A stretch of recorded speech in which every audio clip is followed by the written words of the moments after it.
Welcome back to the Colorado Springs Business Podcast. My name is Andrew Hasley, and I am the host of the show. Today, we are sponsored by my company, Vehement Visuals. We produce videos for businesses, but we don't just produce pretty videos. We can make pretty videos, but we really want to get an ROI with the videos that we make. We have videos that really help tell your story, branding videos, and also other strategies. It's more about video strategies than just pretty videos. So that's Vehement Visuals. And the second sponsor of the show is actually the Colorado Springs Business Podcast. If you'd like me to read a 15-second to a minute-long ad at the beginning of the episode, similar to the one you're hearing right now, then we can make that happen. Reach out to cosbusinesspodcast@gmail.com. And the second, I guess not sponsor, but advertisement, I just want to let people know about the Colorado Springs Business Podcast Patreon account. We have a Patreon where you can pay like $3 a month, $5 a month, and $10 a month. Each having different kind of bonus content and bonus things that you get out of each one of those, and to help you just show your support for the show as well. And that is at patreon.com/cosbusiness. And that's all the ads we have for today. And I'm going to introduce the guest. Today we have on Michael Schoening. So with Castelli Interiors. So Michael, tell us about your business in like a sentence or two if you can. Thank you so much. First Gotta off, get a little closer to the mic, my bad. I should have prepped you that first. No, that's good. Andrew, first off, thank you for having me on the show. I love sharing about what I do and educating the public on general, remodels and just making sure people are making the best decisions, the best buying decisions when it comes to the home remodel. Essentially, we at our core, we are a stone countertop fabricator. Okay. Which means we actually have the big boy saw. We cut and polish at our 4,200 square foot shop. Then we have a crew go out and actually do the installation of the countertops. We also build and install cabinetry and supply and install tile. Okay. So we have formed into this whole kitchen remodeler, renovator in many ways, specifically in minor kitchen remodels, which I can talk about the difference between a minor and a major a little bit later if you want. But at the core, we are a stone fabricator. Interesting. Well, I can't wait to get into this episode, and I'm going to roll the intro music. This is a show where we have real conversations with entrepreneurs and business owners who are mostly in Colorado Springs doing things in the community of Colorado Springs. Yeah, that's sounds super interesting. I can't wait to so is it just kitchens that you do? So we're doing kitchens, bathrooms, pretty much anywhere on the interior of the house that just really looks ugly. Yeah. That's what we like to focus on. Okay, and it's interesting I've just recently learned about the word fabrication. Yeah. I always thought it had something to do with clothes. So why do you know the history of that word? I mean, that's just a random question, I know, but I mean, I could look it up. Yeah. The exact etymology. Yeah, because I'm actually a studier of words. I love etymology. Yeah, but the to fabricate is to we can even say create. Today, yeah, somebody's fabricated an idea. Yes, right? Fabrication is at its heart is to create something. So in stone fabrication, it's kind of like, so do you make man-made countertops? No, we don't, but there are man-made countertops. So, but the fabrication in our industry is really the cutting and the polishing. So we're taking a raw slab product and fabricating it into a countertop usable product. Okay. So do you cut? You obviously said you have the big boy saws. What does that big boy saw do? So it's it's a hydraulic table, full hydraulic table. So it lifts a table up, and it's a massive. When I say table, people are maybe thinking about a little wood desk. It's steel. I mean, this thing is 22 feet, 12,000 pounds. Oh wow! Right. Her name is Bridget. Nice. The bridge saw. This beautiful beast. And so the hydraulic table comes up. We have a slab. It's carried by the forklift, and we drop it. I know if people are just listening to the podcast, you're not going to catch on my visuals that I'm talking with my hands, but you just have to imagine. You have to fabricate in your brain what I'm doing. So the table goes up. We put the slab against the table. It's locked in. The table goes down, and then the bridge saw comes back, and there's a laser and there's a diamond blade, and then we cut our main cuts, and then we remove those pieces and put them on these other steel tables where we polish the sides, cut the sinkholes, and that sort of thing. So it's basically customizing it for the specific kitchen dimensions and absolutely and specificities. So yeah, everything is 100% custom. Okay, what kind of so you cut stones and like what's some of your favorite kind of stuff that you work with? Oh shoot, I for the majority of the last 7 years I've worked more and more in cabinetry. Okay, and so I personally love to work with cabinets, the countertops. I have sold for the last 5 years and been involved in fabrication for the last, I would say, year and a half now. But there are different types of countertop that serve different types of purposes for different types of uses and people and places. And so as far as having favorites, of course, any rock nerd is going to see a slab of petrified wood or a slab of crystal geode or a slab of just, some gorgeous mineral, right? And we're going to say it would be a nightmare to fabricate that whole slab of petrified wood. Yeah. You need special tools. It's like glass, isn't it? Oh, well, there's like onyx is like glass, and Brazilian cristallo is like glass, and I have a few slabs of that. And working with that is insanely difficult, but if you can, so fabrication, not so much. We just want to fabricate the basic granite, the basic quartz. It's super easy. But as far as the design side of it, for some reason, we love the stuff that is the most difficult to fabricate. I get you on that, yeah. With video editing, I like to go crazy and fabricate some crazy. I want to see how many times we can use the word fabricate in this Well, I get my imagination going, and I'm like, okay, do you know Brandon Kirk, right? Oh, yeah. I wanted to take his, because he names his trucks after rocket ships. Yes. I wanted to take it and make it fly and turn it into an actual spaceship in a video we did. And so I did that. Like, I knew I had some knowledge of how to do it, but I was like, I didn't know the exact ways I was going to actually do it. Like, I eventually learned, like, you can't just make it go straight down. You got to make it kind of wiggle just slightly so it looks real. And it's just like, I had the wheels like fold inside and they go. I saw that. Yeah. Nice. That actually reminded me of Spaceballs. Nice. With the RV and Spaceballs. I think I've heard Brandon quote Spaceballs before. Oh, so really? So that's probably a good thing. Nice. Little subtle. Just betterness, I guess. I don't know the best word for that. That's a wonderful word, betterness. Yes. Yes, that's the greatest thing about, I also like studying etymology as well. Okay. And cool. That's the greatest thing about languages is they're constantly evolving. So anyone who says that that's not a word, well, I just made it a word. I've invented a few words myself. One that I invented last year, and it hasn't been popular yet. So if it becomes popular from your podcast, trademark it. I better start figuring out how to profit off it. Yeah. But I was talking to someone and saying, when it comes to the millennial generation, when it comes to ministry, when it comes to hiring us for business, when it comes to motivating us and working with us in schools, I said, we're not like the last generation. We don't want something that looks pretty on the outside but is completely fake. Yes. We are a generation of genuinity. Yes, genuinity. The person I was talking to was like, that's not a word. I said, yes, it is. I looked it up. It's not a word. Yeah. But I coined it. So I want to proclaim to the public, to the listeners here in this video, that Michael Schoening has invented the word genuinity. And it describes, it really does describe the millennial generation. I mean, we're going back to, like, I have chickens, right? We're going back to farming. We're making our kombucha. We're making, my buddy just gave me some elderberry cinnamon tincture he made in his basement. Okay. I mean, we're going back to, like, this raw way of life. And when it comes to business and when it comes to ministries and these different things, we don't want to go and be fake. We want this genuinity, this lifestyle of genuinity. So there you go. It's like a synonym for authenticity, but more specific to millennials. Absolutely. Yes. Absolutely. It's this like raw, tangible thing, authentic. I love that. Yeah. I love how you put that.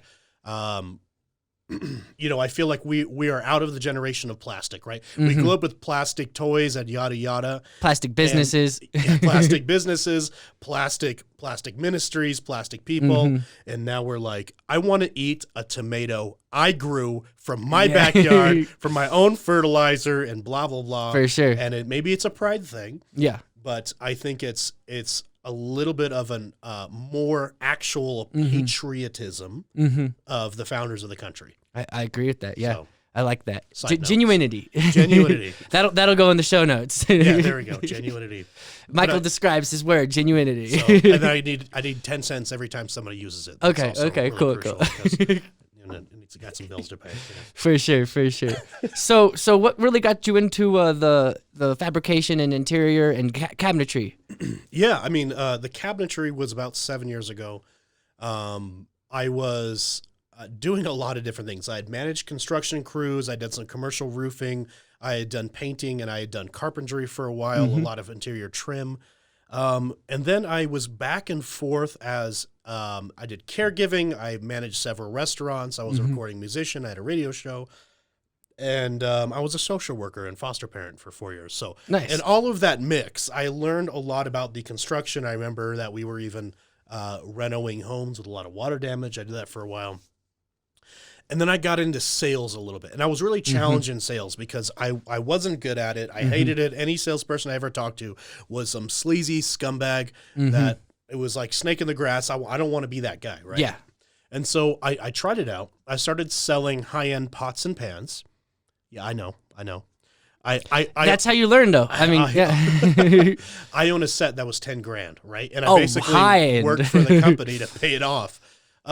And then somebody was like, Mike, if you can sell pots and pans, you can sell kitchen remodels. Yeah. And I'm like, listen, I'm not doing it. And she goes, look, I work for the Home Depot. Like, I don't want to be in a Home Depot store all day. She's like, I'm not. Home Depot sends me out to work in people's homes. I work for Home Depot, the contractor. Yeah. So it's Home Depot, the contractor. I didn't even know they did that, but that makes so much sense that they do that. Absolutely. They're now one of the largest contractors in the United States. That's cool. And so I said, I mean, that's cool, and that's I just think that's interesting. Yeah. A little bit nasally. Yeah, probably. And you're going to probably notice it listening to it, listening back to it. You're going to really notice it. I think it's part just because I'm Jewish, and then part because I could probably do a good Trump. The daily show that provides a high-quality platform for the business owners and entrepreneurs so that we can motivate, inspire, and educate others. It's not fake news. This is the Colorado Business Podcast. I'm gonna put that at the beginning of this episode. Oh, please don't. China. It's all in the lips. Yes, I can't. I know a lot of great shows. I've been on a lot of great podcasts. This might be great.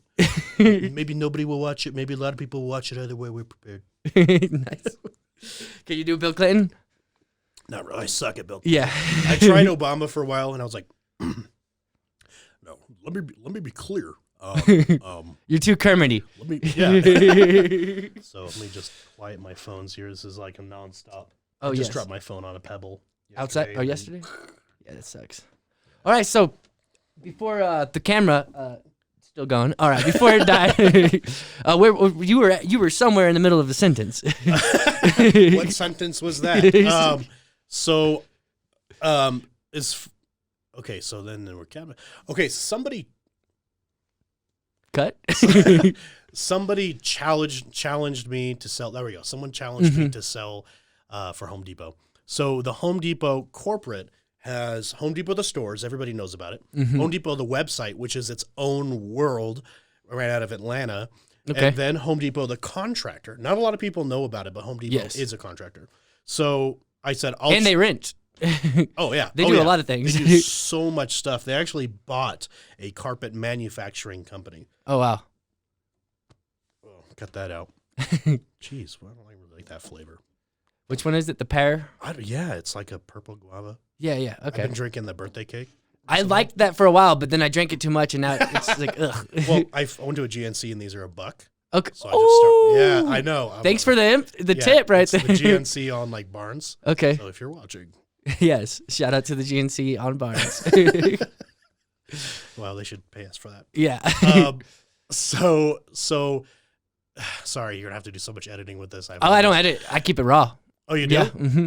Well, I mean, I edit the intro, And then once we hit the music, I keep it raw. Sacagawea. Wow.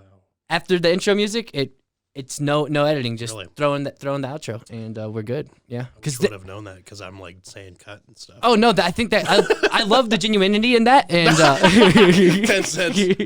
You're up to $1.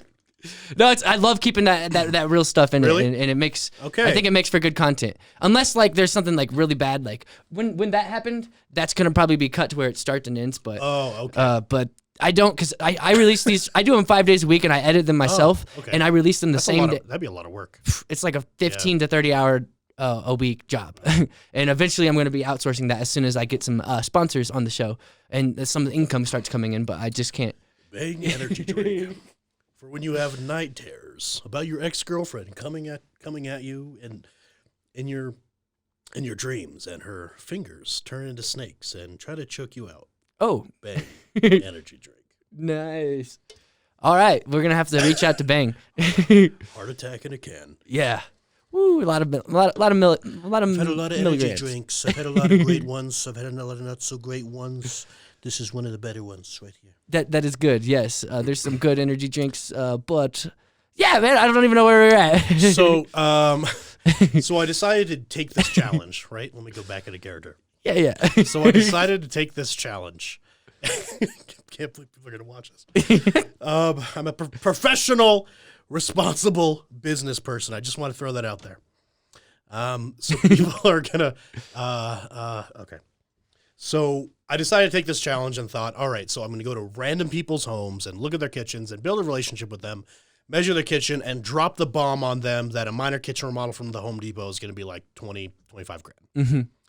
So I was scared out of my mind, to be honest. I'll be super honest about that since we're being all genuinity. Right? Yeah. But I decided to go for it, right? What am I going to lose? So I tried it out. I pretty much bombed like the first several appointments. Oh, yeah. I walk in I remember I was told to like not leave until the customer asked you to leave. It was like all sales. Like I didn't like that sales atmosphere of just the corporate down your throat, buy or die. They literally we would chant in the business meetings, buy or die and stuff like that. And I'm like, that's funny. Don't sue me, Home Depot, but you suck. Buy or die. And so I was there, and this lady eventually was like, she's like, Mike, you're Mike, right? And I'm like, yeah, I've been in your house for 3 hours. You don't know my name. But I didn't know hers either. Mm-hmm. So she goes, you're being really annoying. And I think I just like you to leave now. And I'm like, yeah. I'll get my things. And yeah. Thank you so much. Who was she? She was just a customer. Home Depot sent me to go see someone. And I was like, I need more training. So my manager had doubled me up with some other people. I showed up, and that was like the new guy, and they were like, don't come in this house. And I was like, what? And they're like, you're new. I'm presenting. This is my sale because it's at a double. I get 50% of the commission. Yeah. And so I couldn't get training. They were like, no, turn around. I was like, the manager just put me on this lead with you. And they're like, yeah, they didn't ask me. So I had to leave. And I'm just like trying to study on my own. How do I sell stuff? Mm-hmm. How do I do this? I'd only sold a handful of pots and pans, basically just barely enough to pay off my set I was buying. Mm-hmm. And then I moved anyways, and then half of them were lost in the shipping companies. Oh, that sucks. Yeah, that was pretty terrible. Like $5,000, and it was all the expensive stuff. Yeah, so that's some expensive pots and pans, man. Yeah, I was like, you better take me to, and then like, I guess the food tastes better in them. I don't know. Yeah. So I got it. I was like, how do I do this? And it was a fight with myself. Like I had to sell myself, which was the hardest thing to do because I'm pretty stubborn, right? Mm-hmm. Pretty stubborn, stiff-necked. I come from a long line of stubborn and stiff-necked, hard-headed people. Okay. How do I do this? And it ended up just kind of relaxing a little bit and saying, why don't I just hang out with people? And if they want to buy, no big deal. So I decided to do that. And I made a sale. Okay. Oh, okay. And they liked my design. What did you decide to do specifically? Just relax. Okay. In the home and just do the design and create a kitchen design that they can fall in love with. That's practical, but you create the designs on the spot? Absolutely. Whoa. Yeah. And so that was what I used to do is as I would measure an entire kitchen, design a cabinet refacing, new countertop, backsplash, show them samples, price it out, and go through the whole process of how everything works, the timelines and everything, go through our finance company, get them financed, and sell the job and do the contract in 2 hours. And we would do that sometimes 3 times a day. Wow. So, yeah, it's pretty intense. So I was trained to do designs and sales pretty darn quickly. So once you relaxed, you were like, okay, it started getting good. And I you're started like, selling, and I started getting these paychecks. And I'm like, Yeah. whoa, that's a big juice. I used to make that in a month, and I just made that off one sale. nice. So I keep going Percentage? and keep going. Yeah. What's all the commission. percentage? It was 10. Okay. Yeah, 10. Depending on the product, 7, 10, 11%, Okay. 12% for some products. And so I end up transferring from Portland to Denver. So there was a few different things. We actually moved to Colorado mostly for ministry. Okay. And so we moved from Oregon, where I grew up, the whole state that just halfway burned down, unfortunately. Yeah. And we moved to Colorado. And I start here, and it was rough in the beginning, and then I start doing better and better. And then I end up leaving and starting a company with another guy.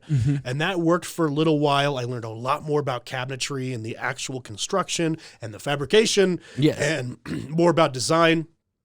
But eventually that didn't work out like I had thought. So I go back to Home Depot for a while, and I'm just ready to go. I'm good with the sales. I start helping other people with their design, start training them. I start being put in training for 2 different management roles. I start building a program that's rolled out nationally, a multi-million-dollar program for Corporate Depot, and starts making them a ton of money, a lead generation program. And then I break our regional record. Nice. I almost double the regional record with a $100,000 minor kitchen remodel. And then the only one to break my record was me with $124,000. So Nice. about 25% increase. So I sell the biggest jobs. Customers are happy. Things are great. I'm learning more and more and more. And then we get to this certain point, and it's right before Passover, and I say, hey, I'm going to take Passover off. And my manager at the time, who's not there anymore, so I think I can say this, he goes, oh, yeah, you can't just take that off. I'm like, what do you mean? He's like, because I'm Jewish. He's like, well, you take all the Saturdays off, and now you want these days off too? And he goes, and you want to go on a vacation? I'm like, yeah, I have religious rights as a Jew in America. And if you don't think so, ask Bernie and Marcus, the 2 Jews that started the Home Depot, or the guy from Israel who's your boss, who's a buddy of mine. Yeah. And I'm like, listen, I have the right to take off Passover, Pesach. And he's like, Mike, no, you can't take all of these holidays off anymore. He goes, you can have vacations. He's telling you that while you're being the number one breadwinner. Yeah. Like, that's crazy. Absolutely. Yeah. And there's a couple other people that are really good too. Oh, I smacked the microphone. Yeah. Cut that out. So a couple other guys are good buddies of mine, and we run leads together. We're machines, right? We're machines. But as far as the actual design and artistic side, like, I got to say, of the top people in the office, that's my love. That's my thing. The other guys, they're there for sales. They make a lot of money. They're phenomenal. They're leaders. But for me, it's an actual love for the customer and actual design, which is where I always falter to. So I'll always sell a little bit less, but I have really good designs that that can make it in magazines and stuff. And I love training people. The other guys didn't like training people. So he says this, and he's like, you can't follow these Jewish holidays.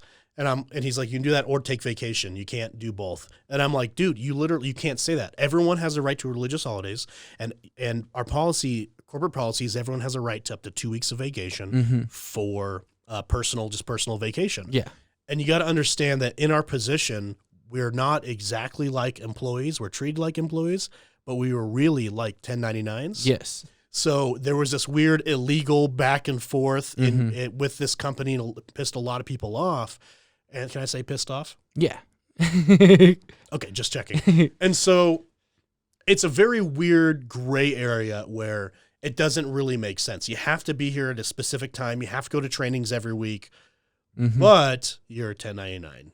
So there's a thing there. So, anyway, so I'm like, dude, with my position, I can absolutely take off half the year if I want. I absolutely can.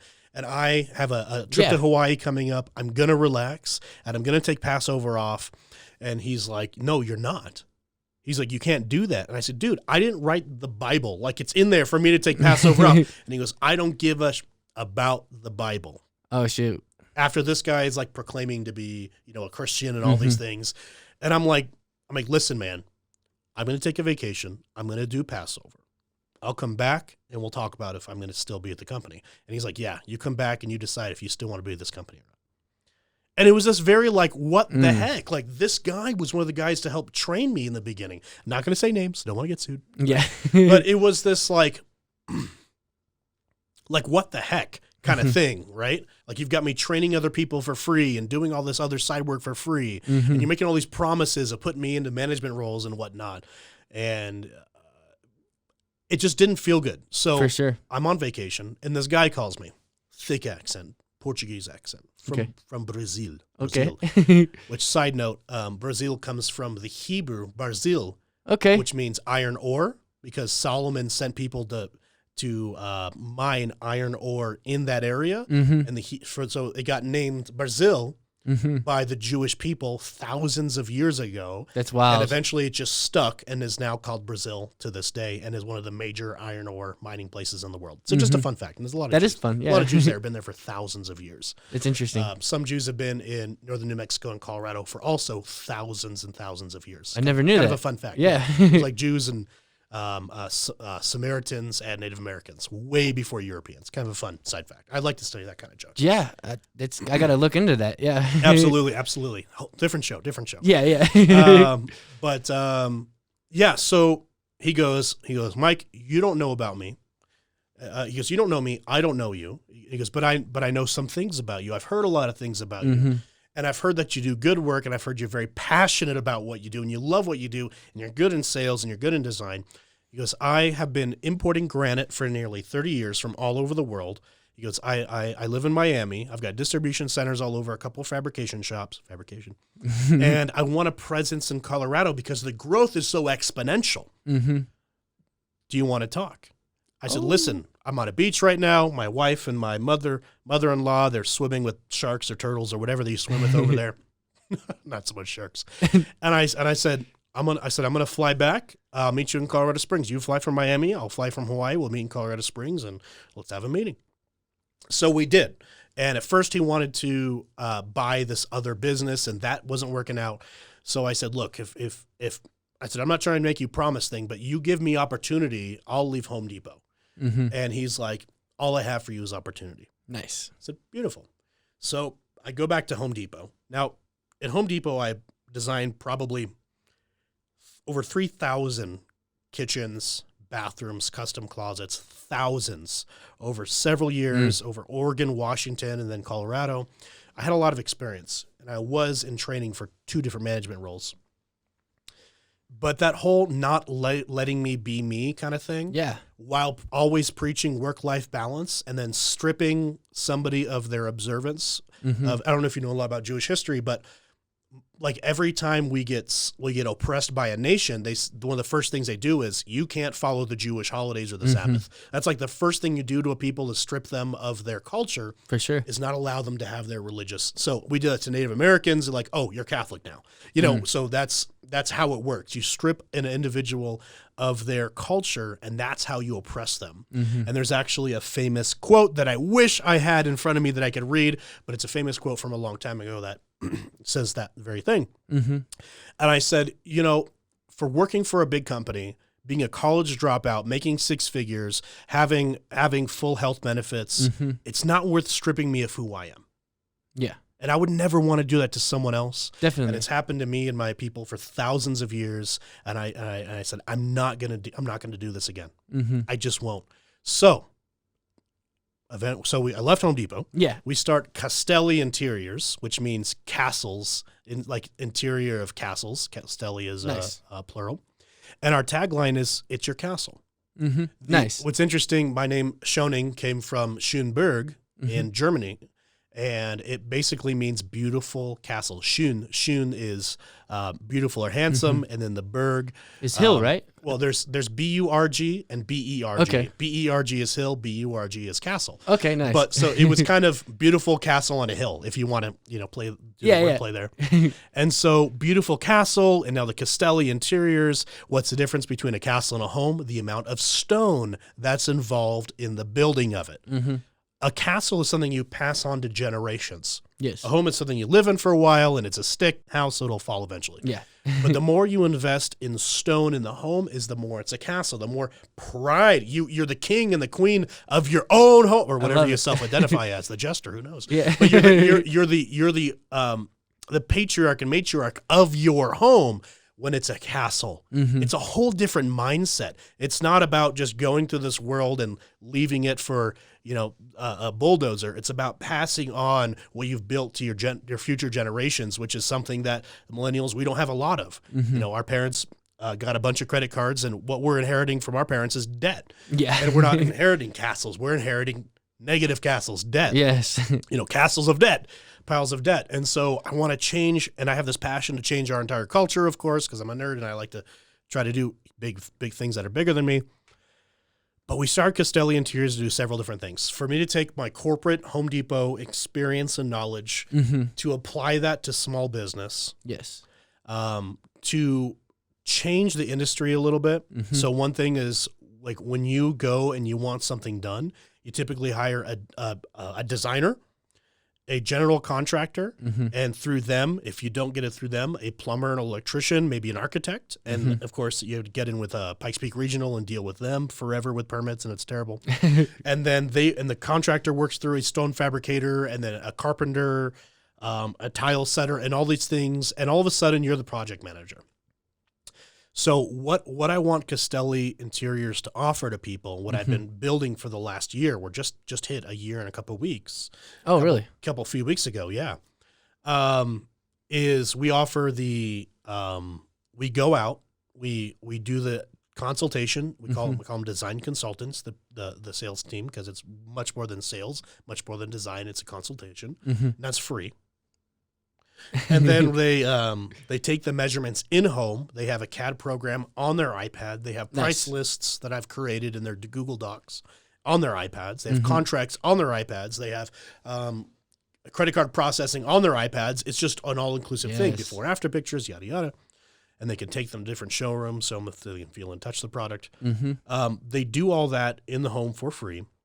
So they do professional design and measurement service. And then we are the fabricator. I've got a lot of different teams, and they're different branches, different departments, and we have the cabinet builders and installers. We have the demo team. We have the tile setters. Of course, we're the stone fabricator, so we also do that install. So instead of having to go through all of these different avenues, you can ideally go to one company. And I also offer 13 different banks back me. We offer financing up to $100,000, and you can be pre-approved in 5 minutes. Yeah. So we can offer this full service for the customer for really like half the price. Do you know what the average full kitchen remodel is in Colorado Springs? I'm gonna take a stab at 20,000. It's like 48. Okay. I was guessing off of a number you gave me when you had to sell these $20,000 kitchens. Oh yeah. Well, that was minor. Yeah. But yeah, the average in Denver right now, I think, is 54, and I think in Colorado Springs is 48. Oh, wow. And that's to gut and rebuild a kitchen, a standard kitchen, right? That's not a massive kitchen. But yeah, we're honestly floating at around 20 or under. And one thing is we don't do anything that requires special permitting and licensing. So the majority of kitchen remodels, it's faster too. Absolutely. Yeah. So an average kitchen remodel is 6 to 8 weeks of you not having a kitchen. Most of the time, not every time, it doesn't always go perfect, but most of the time we are actually in the home, tearing up the kitchen, and out of there by, I would say, the 3rd week. Okay. Sometimes it goes into the 4th week, but people need to realize that on average, you don't have a kitchen for 6 to 8 weeks. Not a working sink, nothing. Oh, wow. But what we do, it's typically 3 to 4 weeks. So it's a much, much, much better deal. You ever thought about providing a solution for that, the out of commission kitchen? Like a temporary kind of thing? I'm actually working on a kitchen right now. We're about to start in a month for a local Mexican restaurant, family owned. And I'm doing partial trade, so they give me a bunch of gift certificates. Nice. And so I can actually give a few meals to my customers, which is going to be... Speaking of which, free oil change right here. Ooh, I'll take it. I need an oil change. The Colorado Springs Business Podcast gives out oil changes. That's Adam and Sons Auto Plaza. Scott Ryan Gill was on an episode a couple weeks ago, and he brought those with him, and I was like, that's awesome. Now I get to give out oil changes. That's awesome. Yeah, it was his way of sneaking in some free advertisement. That is so cool. Yeah, Adam and Son Auto Plaza. Complimentary oil change brought to you by the Colorado Springs Business Podcast. We should just have you read all the ads, dude. I should. Yeah. Yeah. You were talking about now you can give out gift cards to your customers or to your clients. Yeah, absolutely. So, that's something that I really love doing. Plus, I love trade. We did trades before the dollar, and yes. It's legal, by the way, just putting that out there. So if I can do some business. If you trade, does it involve any taxes? If it's over a certain amount, I used to actually run a trade, a barter operation in Oregon for a little while. And I'm not really sure the things that I haven't done. I guess I haven't done heart surgery. Excuse me, I haven't done brain science or rocket surgery or anything like that, as I like to say. Trade me your kitchen for a heart surgery. Yeah, there you go. I think I'm good, though. As long as I watch my energy drinks, I'll be okay. Yeah. So, what was the question? I don't even know if there was a question. I think we were just riffing or just going, having a conversation. Love it. This has been a good conversation. Yeah. Hopefully people are being a little more educated. Yeah. So, I guess we'll just keep going. I'm interested in why you think you were so good at the sales portion. You kind of touched on it like you relaxed, but you relaxed, you got confident, but then you became a top seller. That's different. It's like there's something that had to happen there too. Absolutely. And just to let you know, in the last year, so a brand new company, Castelli Interiors, out of nothing, right? We didn't have any contracts before. All right, so we're at we almost hit $500,000 in sales. Wow. And 100 kitchens. First year. That's wild. Not everything went right. There's so many hardships and stressful things. It's just kind of how it is in business, especially your first year. For sure. But the initial startup cost was about $250,000. For sure, that big solid probably is not cheap. No. That's 55 G's, used. Oh wow. So, so about $250,000, right, to start up, and then about $500,000 in gross sales. So at the year mark, we're still getting in the black, right? We're still becoming a profitable company. But it's just now that it's kind of flowing, the train has kind of got some motion. It's going to do much, much, much better this year. I think I'm in a similar boat. Obviously, my profits weren't as much as that or my revenue. Sure. I'll help you with that. Yeah. Well, cool. I have done sales coaching before. Nice. I love sales. I learned last year. I was just like you when you first started sales. Was when I first started sales. Actually, I started a business and sales at the same time. So it's like I remember those first meetings I was in. I was like nervous as hell. Actually, I had a client. Not a client yet, but about a year ago, I went in a sales meeting with them. They, turned down my services, but I'm about to have another meeting with them, they reached out to me this time. So it's like that's huge. I have done a lot of sales training for my team and for other people, and I would say that I actually don't really like sales. Okay, like I don't really like how it makes me feel. I don't. It's weird. I love that when it's happening, but building up to it. Yes, but I'm just really good at it, and I think that's where sometimes you're just really good at something you don't like doing. Like some people are just really good at picking up dog crap, so they create a business. It's probably not fun. I seen that truck the other day. It was like the trucks, the poop cleaner upper. They had a funny name. I forget. Oh, but yeah, there's a lot of if you remember, maybe post in. Is there a comment section here? Yeah, there will be.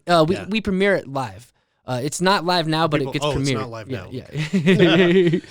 My old radio show was we took live call-ins, and so it was like, prepared for literally everything. This thing can attach to your phone, and we can actually bring in calls. That will go. We should do a show like that sometime. Yeah, for sure. Maybe like a live. People can ask me live questions about, they're in a kitchen remodel and they're with a different they're using a different company, but what are some questions that they can ask? And what's better? What are the differences between quartz, granite, crystals? Yeah. Oh, quartzite? on the virtual premiere I did with Brandon's video, I had the idea. I was like, we should make it a virtual premiere. And then so like for a week, I made a movie poster for it. I made a 15-second trailer for like a 1.5 minute long video. And then like I had a giveaway to help people. It was like a virtual event. It was an online event. We premiered it live, but I had Brandon come into the office and we went live. And then like in that I used OBS, which is not an operating system, but it's a software. Yeah. But it allowed me to play the video within the live stream on Facebook. Nice. And we part of the event, because we wanted to make it more of an event than just a premiere, because I wanted to like think of a Hollywood premiere and then turn it for a business in Colorado Springs. Cool. Colorado Springs needs more fun stuff. Yeah. So we got a lot of cool people, but just not a lot of interesting things to do. Yeah. And this was something new. It actually went really well. Like we had a giveaway, like a wine giveaway, and like 50% off of my video services. Nice. And then in that though, to lead back to what you were saying, part of the event was answering questions right after the premiere Q&A. A lot of people were talking about like what's in your duct, because that was actually the name of the premiere was what's in your duct. Yeah. And but I actually just had they just came out on Sunday. Oh, nice. Sunday morning and cleaned my ducts. So sweet. That was good. They were and I actually knew the guy who was one of the techs. He's a pretty cool guy. Nice. And they came out and they're like, it's going to take 3 hours, and they took 2. That's awesome. Yeah. I don't know.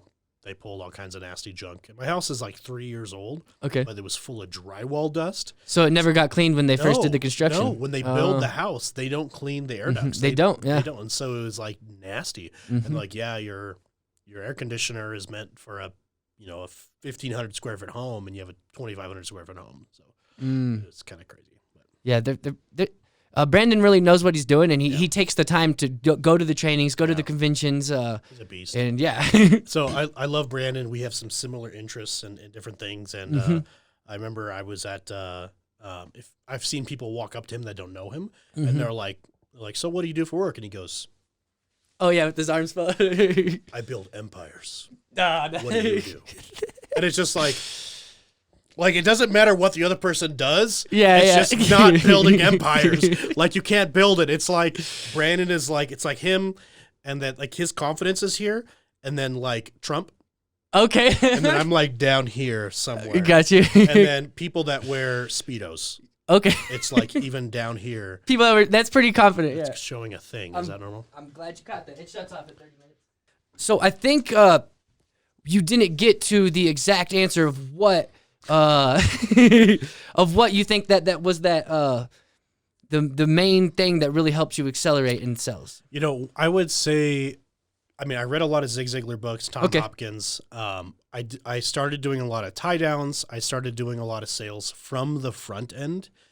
But I also, because I was working in behavioral therapy and social work for a few years, I did study a lot about psychology, even physiological psychology, and how the synaptics actually work with different emotions, bring different chemicals.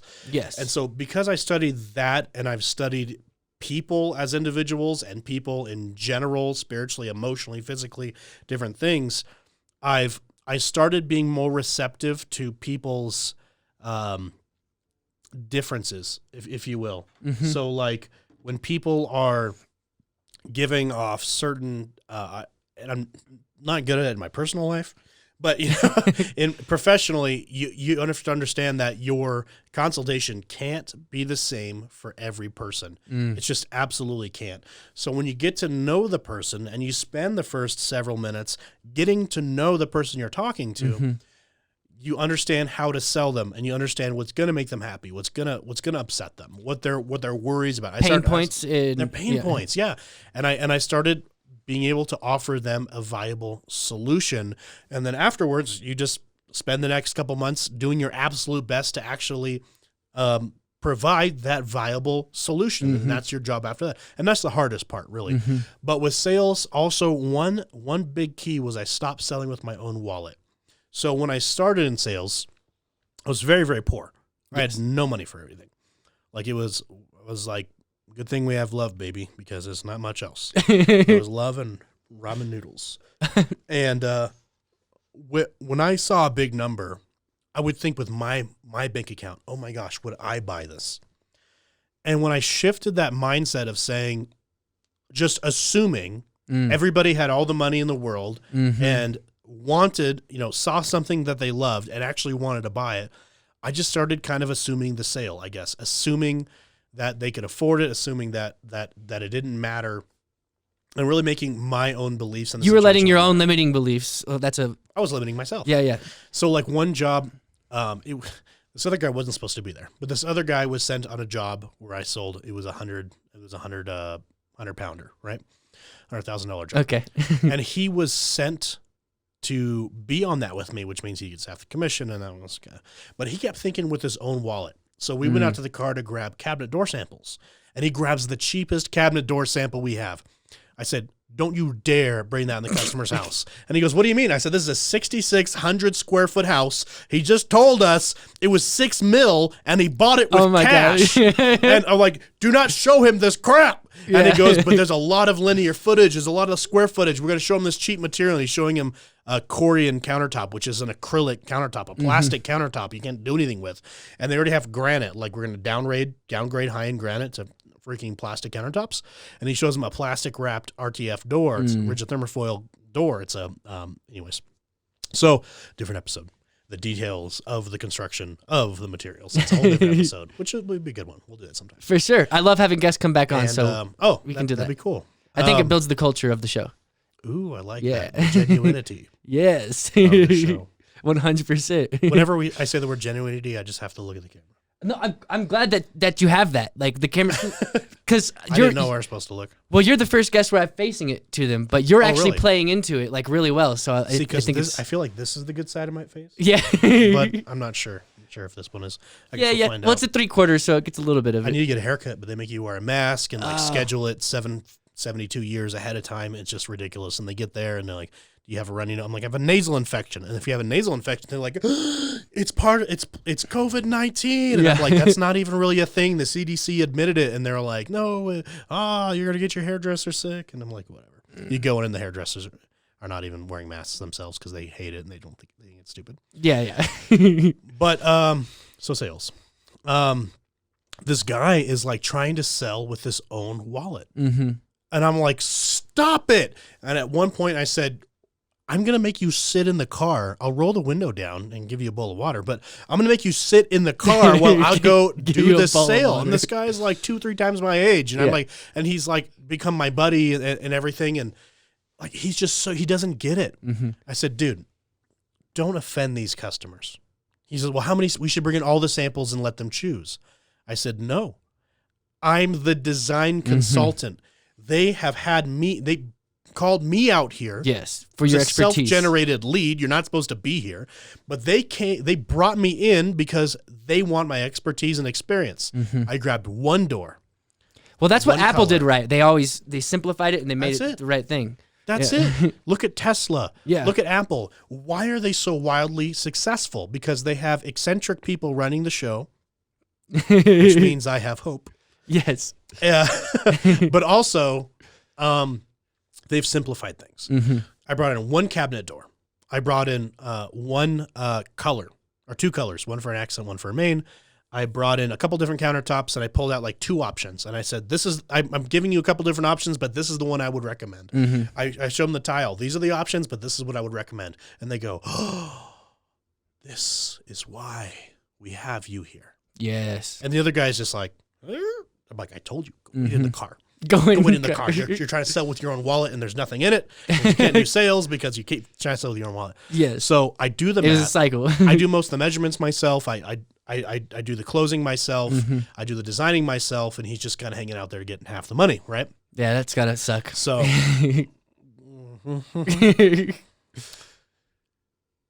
I forgave him. It's okay. I moved on. Yeah. Yesterday was Yom Kippur. Okay. So I had to, you got to forgive everybody before Yom Kippur. It's what we do. So clean slate today. That's awesome. I'm over it. That sounds like a really awesome holiday. Yeah. Well, we fast for 25 hours. We don't eat. We just kind of pray and go to the synagogue and worship and stuff for a day. Mm-hmm.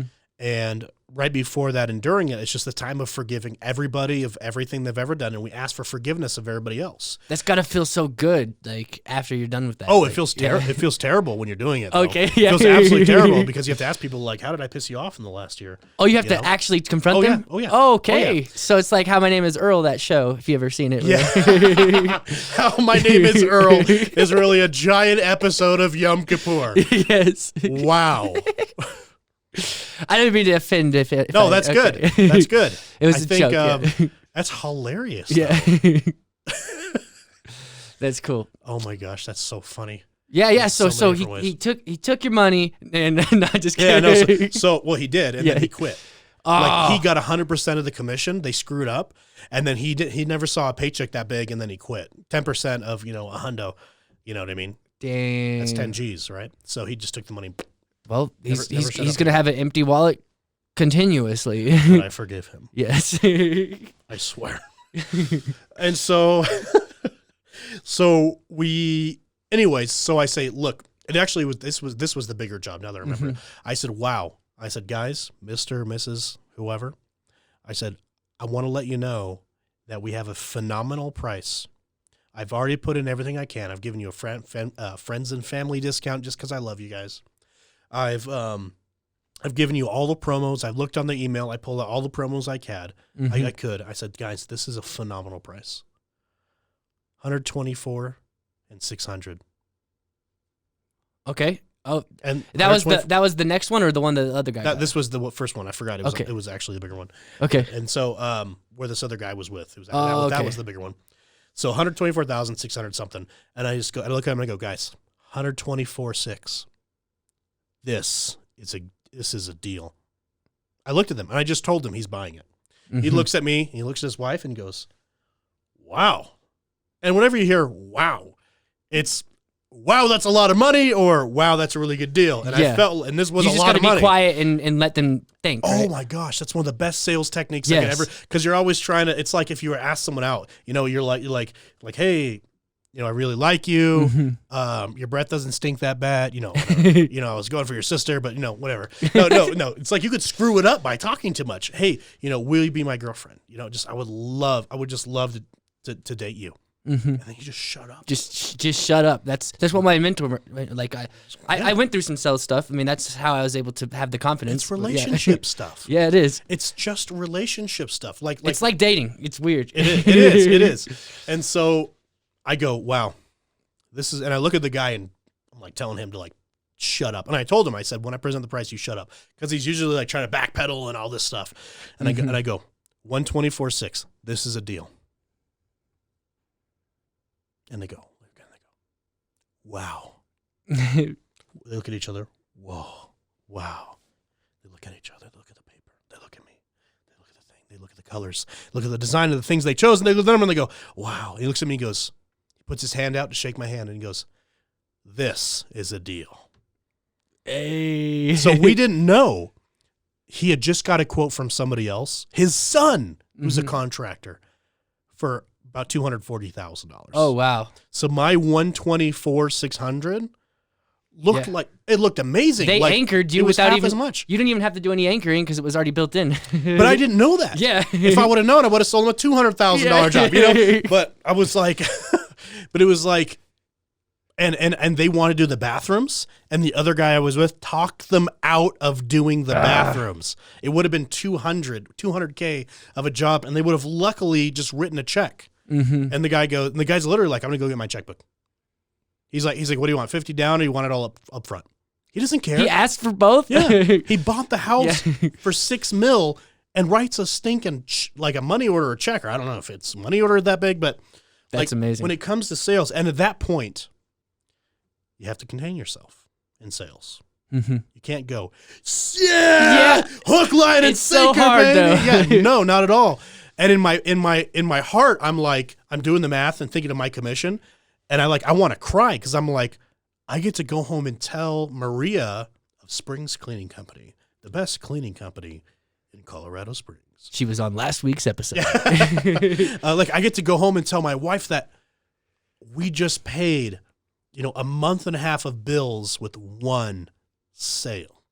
I get to go home and enjoy that and be like, babe, we're not going to buy new cars, going on vacation with this money. Like, we're paying bills, and it feels good to pay the bills, pay off another credit card, get closer to our debt. We actually have, fun fact, today we are paying off our last credit card. And we have the cards in the house, and that's all the debt we have. We are so happy. Debt-free is a whole, it's a getting out of bondage kind of thing. It's like freedom. We do the Dave Ramsey classes and all that stuff. Nice. Oh, I'm so excited. So that's awesome. And in business too, if you ever have business that's out of debt, that's also an amazing thing. So anyways, with sales, it's really about yourself, because you will have, if you have 2 different dimensions, 4 different dimensions, and you have 4 different sales professionals, design consultants, sales representatives going into a customer's home, and they buy from one person but not the other 3. What was the deciding factor? It was the individual. It wasn't the customer. The know, like, and trust kind of factor. Exactly. It wasn't their budget. It wasn't that there was different samples, and all the salespeople complained. If I only had more modern samples, I'd sell more. If my leads were only better, if I had more leads, if I had the right gear, God. Yeah, exactly. If I had more leads, blah blah blah. It's not that. It's you. Right now I have various people on my sales team, and right now I've got 3, and I've had more in the past. And we've got this one guy, and he'll go out, and he's got like an 80% closing ratio. And he'll go out, and it's a $4,000 countertop, and he'll leave with a $25,000 full kitchen remodel with tile floor. And he'll sell that job, and he'll do phenomenal, beautiful designs, and the customers love him. And by the end of the consultation, they're like, I can't believe we got such a good deal. Yes. Now, what if I were to send someone else? And what if they go out and they can only sell a $4,000 countertop? Because that's where it started off. It's not the customer, it's the individual. And my goal is to have my entire sales team up to that point so that they can all go out and kill it and upsell, but also give the customer, and we do give the customers a really good deal. I mean, I'm remodeling a kitchen right now for a business guy in town. I think we're at like 14, 16 grand. This should be a $25,000, $30,000 job. I'm giving him such a good deal because I know he's going to send me other work down the road. And I've given people, I remodeled a kitchen this year for 10 grand, all new cabinets, like soft close, plywood, stone countertop, undermount sink, full height backsplash tile, beautiful, phenomenal. We were in and out in a week and a half, 10 grand. Okay. And we financed it. So they're paying like $200 a month. Oh, wow. It's an insane deal. But they have a large referral network, or they just have a lot of work to do? Yeah, pretty much. They have a lot of referral network. They have a lot of, when you can tap into that, I'm tapping into 20 other people. And now they know him and they like him, and by proxy, they like you if he recommends you. Absolutely. Yeah. Absolutely. This podcast actually is kind of like a covert operation of Can you tell people that? I don't mind. I mean, I like to keep it real. I don't want to pay you another 10 cents. So but we keep going, it'll cover my if I get a parking ticket. Yeah, I mean, it builds that relationship with with typically my ideal clients. I do videos for businesses. That's awesome. So it's like, that's awesome. It's kind of like that's a secondhand motivation to continue to do as much episodes as I do a week. That's awesome. And businesses are always looking for, I know I'm always looking for creative ways to let people know what I do, how I do it. It provides value up front. Absolutely. It's not cold calling. Instead of cold calling, instead of using Home Advisor or some junk like that, you pay $120 to go out and talk to someone who really doesn't want your service. We're just on the interwebs and we're derping around at 2 a.m. and then you go out and they're like, "What are you doing here?" I'm like, "You set an appointment with me." They don't really want your services. Like, I want to talk to the people who are serious about renovating their kitchen, their bathrooms, and want someone who is educated in the different fields to be that consultant for them. And then my team does the absolute best possible is what they can do in delivering my promises up front. And sometimes it's messy. Out of 100, I would say out of 100 kitchens that we've done in the last year, we probably had 3 or 4 that were nightmares. Right now, we're in the middle of a nightmare right now. Some of it's because the customers are being a nightmare. Some of it's because the product didn't show. I'm being honest with you guys. Sometimes we ordered something, they sent us the wrong thing. We ordered it again, it comes damaged. And all of a sudden, it's my fault, right? It's not Yeah. The customer wants to blame someone, so they blame me. And so we're in the middle, we're closing up on a couple of nightmares right now. But overall, I mean, I would say, like, it really should, in the first year of business, you should have like 20% nightmares. We are definitely at about 5% nightmares. That's good. And so that is pretty good. But we go back, if the customer is patient, allows us to, we go back and we redo it. We have a customer where they had some damage in the granite, and it was based on the cabinets not being perfectly level, and it's based on that it's literally in a mobile home. And mobile homes are just super unlevel, and they're always shifting with wind. So there's certain things that you need to do, and we didn't take those steps, so we want to go back. We are actually going to redo the whole countertop and re-level the cabinets, and like that's just what we need to do, right? We have to take the hit. I'm going to lose like $3,000 on that, but we have to do it. We have to do it to make it right. Is that one bad Yelp review, right? I've got a couple bad reviews right now. Actually, the bad reviews I have were where the job went really well. It's where something weird happened completely out of my control. Those are my bad reviews, which is funny because where something crappy happened, we went back and we fixed it. I didn't get a bad review because even though they're pissed off at us, they allowed us to fix it. And that's the beautiful thing. A bad review is somebody bought a material from another supplier, and then we fabricated it, installed it, and then he stained it, or it stained right away. And he's like, oh my gosh, this product stained, it's your fault. I'm like, the product you picked from some other supplier. It wasn't my material. He's like, well, somehow it's your fault because this and that. And then I got a nasty review, and he had his mom and his wife like write all 3 bad reviews, which is illegal, but that's not illegal, but it's terrible. It's against the terms and conditions, probably. Yeah, of Google and Yelp and whatever. And so I'm which might as well, because they control everything. So yeah, same thing as illegal. Yeah, exactly. So it was like really, out of all the reviews I could have gotten, that was like that one. And there's another bad review where the guy ordered the wrong sink for the wrong cabinet 6 months before I ever met him. And blame me for it. He's like, my sink doesn't fit in my cabinet. Yeah, you provided the cabinet, you provided the sink. I just did the countertop. He's like, well, you need to fix it. You need to buy me a new cabinet and new sink. And I'm like, that has nothing to do with me. You purchased those items. So he leaves me a bad review.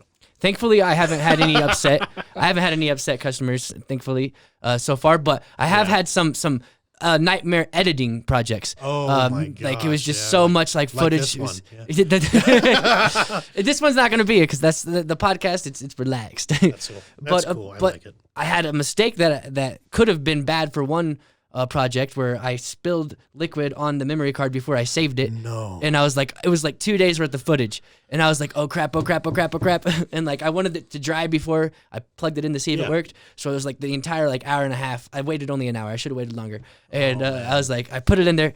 And I do this a lot. I make it seem like it's going to be a bad story, but it was actually good. It actually still worked. So if you're going to spill liquid, make sure it's like vodka or something that will easily dissipate. It sounds like it would also easily dissolve the material. Yeah. Oh. This is an episode of Bad Advice by Mike when it comes to spilling alcohol on your electronics. Well, this is memory specifically, and like you can imagine, it's such small little pieces of information. I think alcohol could even be worse. Yeah. I don't know though. I'm not an electronics guy. So don't take any advice from me. All I know is don't cross the beams. Okay. And robots may take over the world. That's really all I know about it. And then I have a $1,000 phone that I dropped yesterday on a tiny pebble and it shattered the screen. That's about all I know. Yes, yeah. So I think we could safely say we could start wrapping this up. Yeah. Is there anything specific that you'd like to promote? Yeah, absolutely. Setting up a colony on Mars could be good. I'm working on that. Yeah, wonderful. I would say, Castelli, I've talked a lot about me as an individual, so I'll talk about Castelli Interiors for a second, but when you work with Castelli Interiors, you work with me, so it's good to know a little bit about me. For sure. Castelli Interiors is essentially a product of my Home Depot background, my ops manager who has done it phenomenal. She's ran a lot of franchises. She's phenomenal at administrative work. I can openly say I have some of the best fabricators in the state. Oh, nice. I can openly and confidently say with 100% guarantee that I have some of the best carpenters. I have some of the best tile setters and some of the best stone fabricators and installers in the state. And that is in the last like month or two. So that's a newer thing. I'm really excited for that. I can say that I undoubtedly have some of the best designers and salespeople in the state. So Castelli Interiors, all through the bumps and stuff of starting a new company, we're at this point where this is the best time to do business with us because we have the best people behind the scenes. And that's really, really important. We've really locked down. We've really, changed our contract every 30 days, tweaking stuff. We've really made things better. But overall, I would say that if we're insanely busy right now, we're insanely busy, which is beautiful. But overall, if somebody even wants to use somebody else to do their project, they can still get a hold of me and I will give them free information that is insanely educational. We actually wrote a booklet, and it's called Smart Buyer's Guide to Stone Countertops. And it's on our website for free. You go to Castelli, Castelli, interiors.com, and you will see the free Smart Buyer's Guide. You can get it. You can download it for free, and it gives you basic information between marble, granite, quartz, quartzite, and the different types, what they're good for, what they're not good for, how to take care of them. It doesn't have a lot about cabinets and tile, but it has a lot about that. So because I have a lot of expertise in cabinetry, that is my strong suit. Secondary is going to be stone countertops. Tertiary, which is a word I'd like to use more from now on. Yeah, it's a good one. Is going to be tile, flooring, paint, trim, general design. I don't do paint and trim with Castelli, but I would say my biggest promotion right now is to allow us to educate you and to become your design consultant. If I can give you an estimate or a quote, which we can typically do within a couple hours or same day or maybe even the next day if it's a big job. I can give you appropriate timelines. I can give you appropriate costs. Sometimes people just have me in their home and say, what is this going to cost? Like generally speaking, and I can typically figure it out. As far as like, what's it going to cost to tear this wall down? I'm not an architect. I was working on a job recently where this guy's like, I want to tear this wall down. We went we looked down from the upper floor in the attic. We went into the basement. We looked up, and I said, "He probably wasn't a Trump supporter, was he? Because he wants to tear down walls." What's to tear down walls? No, probably not. Just kidding. Actually, this guy is. I was just kidding. We're gonna build a great wall. We're gonna support it with lots of stuff in the house. Yeah, that wasn't a very good one. No, but that's okay. It's all right. It's all right. 5 out of 10. 5 out of 50. So, and I said, I don't think it's a supporting wall. So I think it's okay. However, I'm not an architect. You should probably get the original blueprints of the house. And he's like, dude, the house is literally 99 years old. And I'm like, I don't know if anybody has those records in Florence, Colorado. But he ended up having an architect out and opening up the wall and saying, look, here's some supporting beams. So I'm so glad he did that because that's not my expertise. I'm not an expert in electrical and plumbing, and I'm not an expert in architectural stuff and foundation stuff and roof, like residential roof. But do you have experts in your oh my gosh. Rolodex? I know one of my great buddies is a master electrician who can do commercial residential, and he even trains other people. Nice. I could usually have him out there within 48 hours to look at something. Right now, I'm looking for a plumber that actually answers his phone. What about this guy right here? Okay. Alpha Leap Plumbing and Heat, Diego Lujan. He owns that. He's been on the show. Diego, I just called him a couple days ago. Oh, nice. Last week. Diego, if you're listening, answer your phone. I'm trying to send you business. If you don't answer your phone or call me, then I'm going to look for someone else, but I want to work with you. Nice. Because I think he's just a cool dude. I see him every Thursday. I think he's just a cool dude. He's getting so busy. There's, you know, that's the thing about plumbers in this town is they get really busy and really expensive. And I'm like, so if you're not in Colorado Springs and you're a plumber, can you just move here, please? Because we really need you. Architectural stuff, I don't know anybody who does architectural stuff. So somebody. But anyways, I would say, Castelli Interiors, say give us a chance. I've got some phenomenal design consultants. I love them. They actually care about people as individuals and not just sales representatives. For sure. If you want an interior decorator, that's a different thing. We don't do that. We don't do essentially interior designs. And it kind of can be confusing that you probably get calls of people thinking that. Yeah. Because it's the same word, interiors. Interiors, yeah. Castelli Interiors, but we're really more on the remodel side. Okay. I don't finish basements. A lot of general contractors will finish basements. That's not my thing. I don't do that. Okay. And I don't do much outside unless you want an outside counter like granite for your outside. Yeah, people do that on their patios and stuff. Yeah. Yeah. But I would say CastelliInteriors.com. They can call me or text me at 719-243-6312. That's 719-243-6312. All right. Because I'm Jewish and observant, I do, am president and Rav of a synagogue. So what I say is I'm available 24/6. Okay. Not on the festivals. We actually have Sukkot coming up. So starting this Thursday, I'm going to be camping for like a week and a half, and I'm super excited for that big festival we throw every fall. That's awesome. And so, yeah, we drink a lot of bourbon, and we barbecue a lot of meat, and we praise God, and we sleep in tents for 8 days. It's kind of a awesome biblical thing that I don't know why Christians don't do. For sure. Like the Bible says, use some of your tithe money to do it, which is why I think pastors don't teach it. Okay. Because they take a pay cut, and then their parishioners are out there having a beer camping for a week. Yeah. Like you think like that's a thing we're supposed to do? Like, I don't know why more people are like, I want to do that. For sure. It sounds awesome. Non-religious people are probably like, that sounds cool. They probably do it. So anyways, Castelli Interiors, just give us a chance. We go out, we go into the home. We do a design consultation in the home. A lot of people right now are afraid of people being in their home. Mm-hmm. Like, we'll stay 6 feet, if you force us to wear a mask, I guess we can do it. We're not part of this. We're not part of this pandemic. We're certainly not afraid of something like this. But I would say, don't go with the first company you see either. If you find you like the product or somebody else a little bit more, everyone's trying to get a deal right now. Mm-hmm. And I'm like, you can't, like, they'll get a quote from 6 different stone fabricators, and they're expecting one guy's gonna be $2,000 less with the same product, the same quality, the same timeline, the same insurance, the same everything.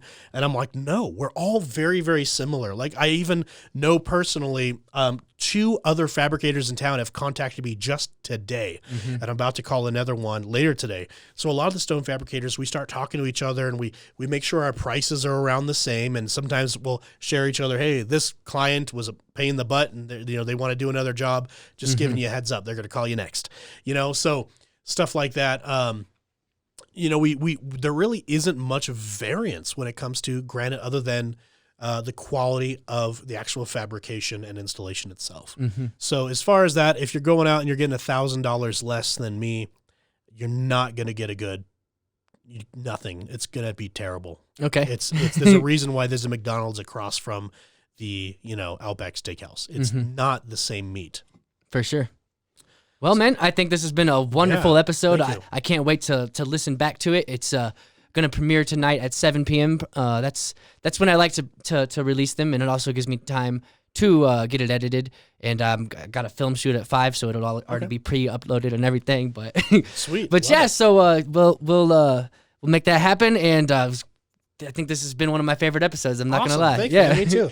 This has been fun. Yeah, definitely. So this has been the Colorado Springs Business Podcast, and we'll see you guys on the next episode. All right.